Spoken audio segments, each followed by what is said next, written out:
పాపాల తొలగించు దీపాల నీవే వెలిగించినావయ్యా మమ్ము కరుణించినావయ్యా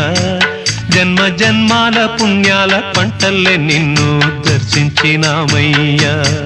మేము తరించినామయ్యా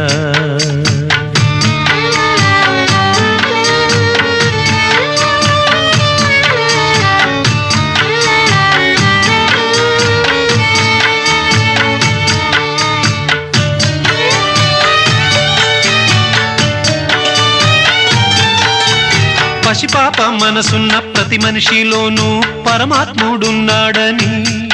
వాడు పరిశుద్ధుడవుతాడని గోళీల ఆటల్లో కొండంత సత్యం చాటావు ఓ సాయి మమ్ము సాకావు మా సాయి వాసనలు వేరైన వర్ణాలు ఎన్నైన పూలన్నీ ఒకటంటే